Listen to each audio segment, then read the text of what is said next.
Okay, I don't think I want to stand here. Would you like a mic? Yeah. Okay, good. So my presentation gets a bit legal, as you will find out pretty soon. So I'm basing my presentation on inclusion in society for persons with disabilities.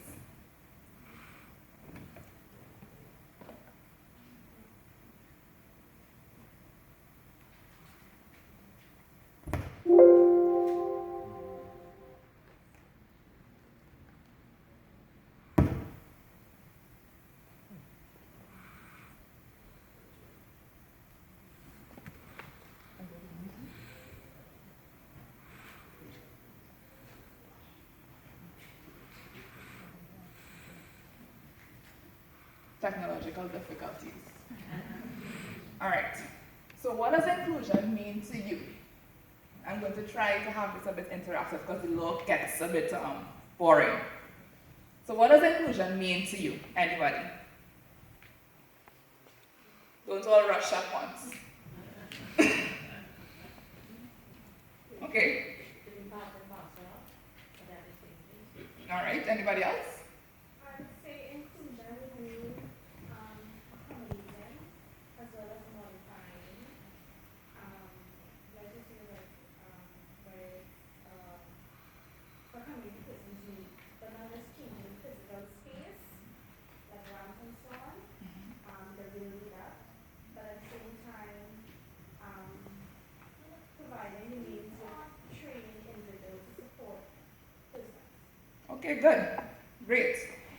So we all like to feel included. We all being persons without disabilities. So why not include persons with disabilities in society?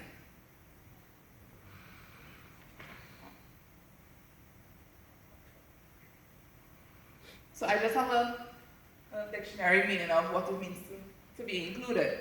And it's basically what the two ladies there said. To allow someone to share in an activity or privilege. So just like I'm going to focus my presentation here now, I was asked to bring up the Convention on the Rights of Persons with Disabilities, which was ratified in Trinidad and Tobago. So this is the format my presentation will now take. So we have the UN Convention on the Rights of Persons with Disabilities.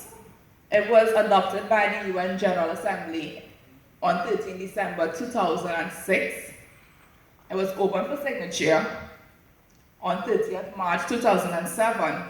And Trinidad and Tobago, the government of Trinidad and Tobago signed on to that convention on 27 September 2007. We further ratified, and I know that's a big term, ratified the convention on 25th January 2015. Ratification just means that we accepted the convention in our local jurisdiction. So our next step is incorporating this convention and the tenets of this convention in our local law.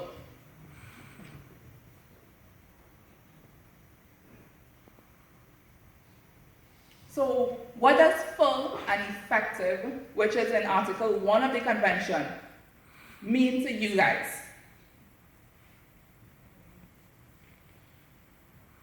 Anybody? All rights should be for all persons, whether disabled or have disabilities or what, that everything should be impartial to the different parties. Right. So if you feel, how do you feel effective or productive as a person in society?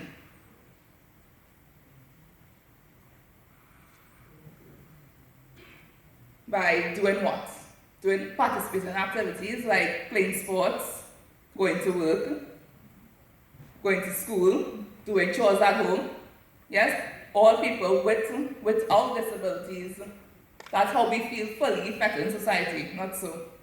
So why not treat persons with disabilities as the same? So they will be they will feel fully and effective participants in our society, not so.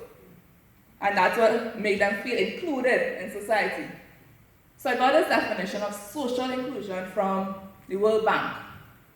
And it says social inclusion is the process of improving the terms on which individuals and groups take part in society, improving the ability, opportunity, we love the word opportunities here, and dignity of the disadvantaged on the basis of their identity. So now we're going to get a bit constitutional. So in section 4 of our Constitution, everyone has these rights.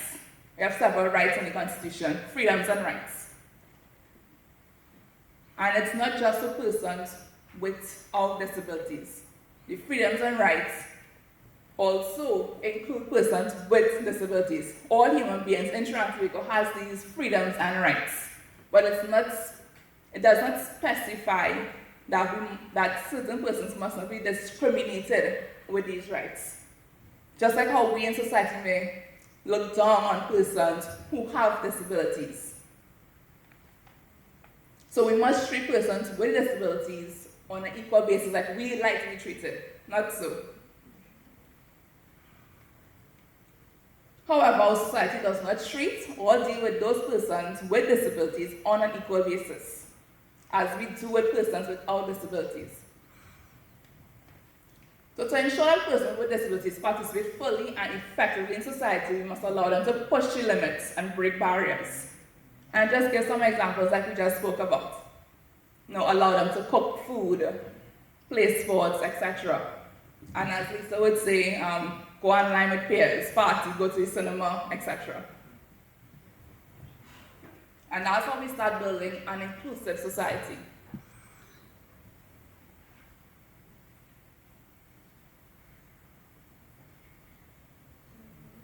So I broke up inclusive society into 3 parts: home, school, and workplace. So Article 19 of the Convention, which we spoke about earlier, says, persons with disabilities have the right to live in the community with choices equal to others, and that such persons have the right to full enjoyment, full inclusion, and participation in the community. Additionally, persons with disabilities should have the opportunity to choose their place of residence and where and with whom they live. Persons with disabilities should be given the opportunity to participate in activities in the home, such as cooking, cleaning, and taking care of pets. So, even though your children may have disabilities, you must try to include them in the home. As I told one parent earlier, inclusion begins in the home, and not just when they go to school. So if you include your child who has a disability with your other children without disabilities at home, they will feel included. They will feel like a normal person. As a matter of fact, they are normal persons, just with an extra chromosome, right?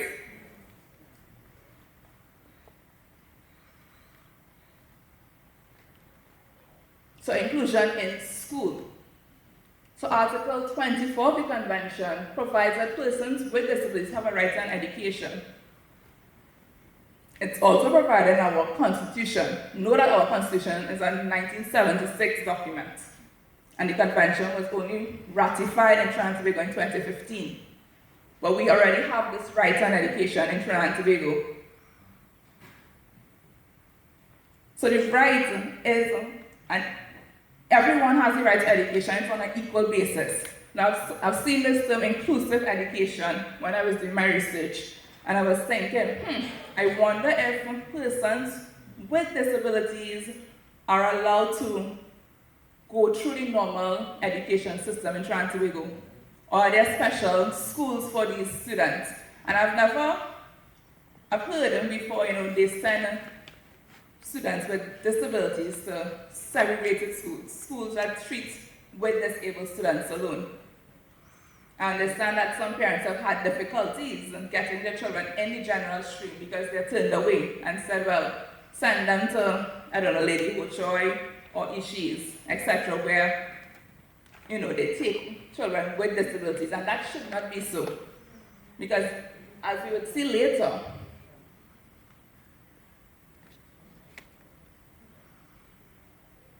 our Education Act prohibits discrimination of persons to admission to any public school on the following grounds. Note that it doesn't mention disabilities, but social status can include disabilities.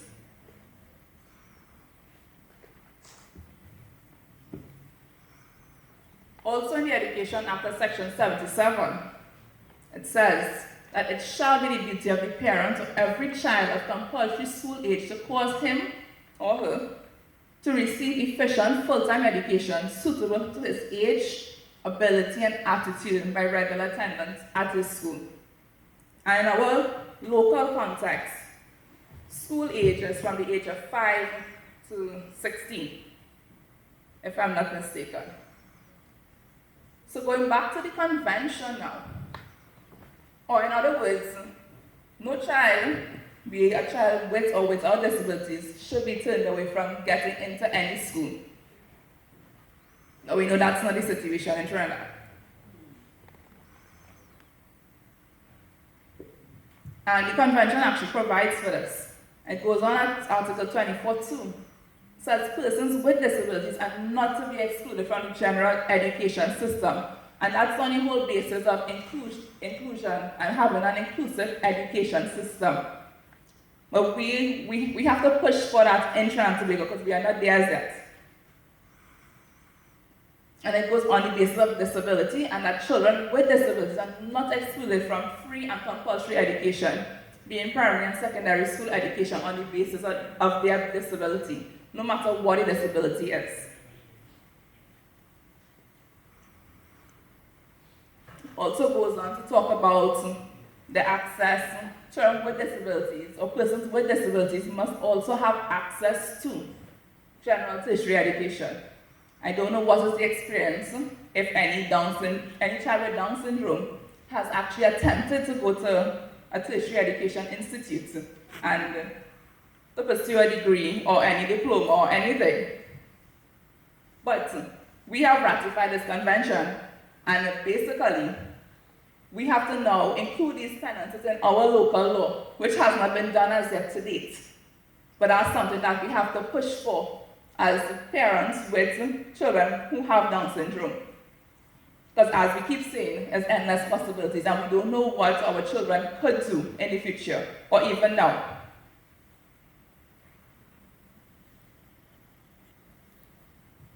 And there's nothing legally preventing children with Down syndrome.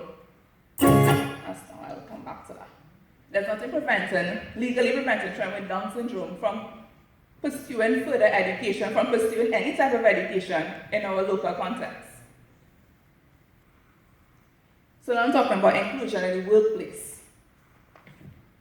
So as Lisa would have pointed out earlier, and I think Glenn, we have self-advocates who are working presently in Trinidad, and I think that is just amazing. But more has to be done at the end of the day, because at the end of the day, we all, persons with disabilities, persons without disabilities, we all have the right to the opportunity to gain a living by working. And as pointed out by Glenn earlier, parents of children with disabilities will not be here forever. At the end of the day, they have to be able to take care of themselves. Once again, the convention provides for that. The convention provides for them to be included in the workplace. And they must have access to opportunities to work.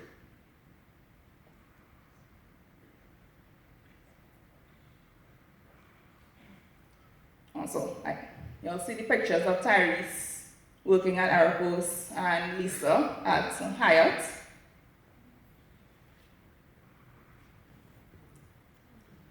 Surya at Digicel, and Christy D'Souza, who's at the Office of the Prime Minister. And this is just the beginning. More persons with Down syndrome and with other disabilities must be pushed to work and to gain their own living. And the convention provides for those things. They must not be discriminated on the type of work that they are employed to do. They must have, just like us, we all have rights to protest. We can exercise our labor and trade union rights. Just like everybody else can exercise rights, persons with disabilities can do the same as well. The convention provides that should be Article 27 too, that persons with disabilities should not be held in slavery or servitude. In other words, they mustn't be treated any different from a person without disabilities will be treated. In the workplace, at home, in the school. They must be treated like everybody else on an equal basis. So in our local context, we look at the Equal Opportunities Act, which speaks to discrimination of persons on different bases or bases. So we have, they talk about status again, and they also talk about disability. But what I noticed in reading the legislation, and I don't think I included it here, they do not, while they define disability, they focus more on physical disabilities and not intellectual disabilities. And Down syndrome is known to be an intellectual or cognitive disability. So that's omitted totally from the legislation.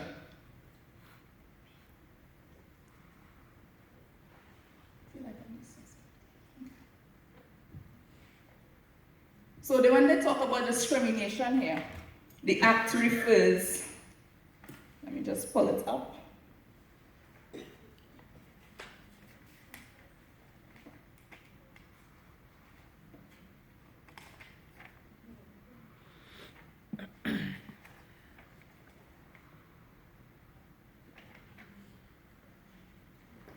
So the Act refers to social status.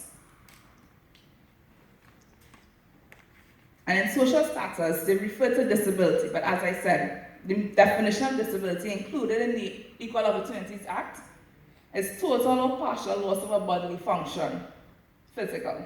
Total or partial loss of a part of the body, physical. Malfunction of a part of the body, including a mental or psychological disease or disorder, mental disability. Malformation or disfigurement of a part of the body, physical again. There is no, they don't look at disability inclusive of intellectual disabilities. And that's something that we have to now seek to have fixed as it pertains to our laws in Trinidad.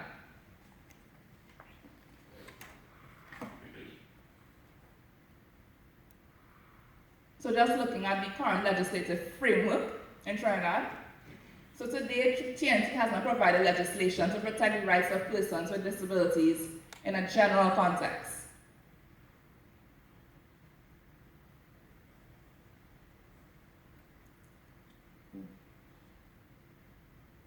However, by ratifying the convention, we are now legally bound to uphold the tenets of the convention. So the tenets of the convention talk about inclusion in school, at home, in the workplace. So we now have to, clamor the government to put out laws or amend laws to include persons with disabilities, especially those with intellectual disabilities.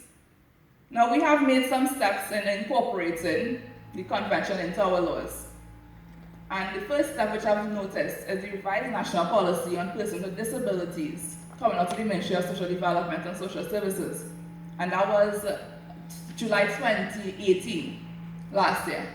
But it is not law. There is no drafted bill before Parliament as we speak, or any amendments to the two acts I would have referred to, as well as the Constitution, being the Equal Opportunities Act and the Education Act. So I identified, and I would have spoken to some of the efficiencies in our current legislative framework as it stands right now. So there's a lack of definition of disabilities in the Equal Opportunities Act, as well as the Education Act. And as I would have mentioned, the interpretation of disabilities just focuses on physical disabilities, does not include intellectual disability. So there's an exclusion or omission of Down syndrome, persons with Down syndrome from our legislative framework. In the Education Act, it's completely omitted as a ground of discrimination. Similarly, in the Constitution, it's also omitted as a ground under our Section 4, which gives us these rights and freedoms.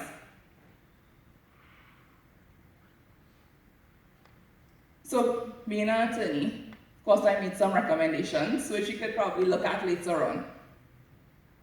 And just coming from the recommendations, so just basically to adopt the definition of disability as stated in Article 1 of the Convention, which states persons with disabilities include those who have a long-term physical, mental, intellectual, or sensory impairments which in interaction with various barriers may hinder their full and effective participation in society on an equal basis with others. And then I have amendments to the Education Act, which is basically to define what disability or disabilities are, as well as the inclusion of disability as a ground of discrimination. Thirdly, there's a need to redefine disability to include mental and intellectual disabilities in the Equal Opportunities Act. And lastly, to fully incorporate in our domestic law the Convention on the Rights of Persons with Disabilities. And to do that, I think, would be to draft a bill, put it before Parliament, to include all rights for persons who have disabilities in our local jurisdiction. And that is the end of my presentation. I was told about questions and answers, but I hope you are... Is there a question? One small question. I hope it's an easy one. What stops us as an organization filing a lawsuit against the government? Say that again? What stops us from filing a lawsuit against the government on behalf of children? Nothing. Represent us. Nothing is stopping. There is nothing hindering anybody from bringing a lawsuit. It will take long.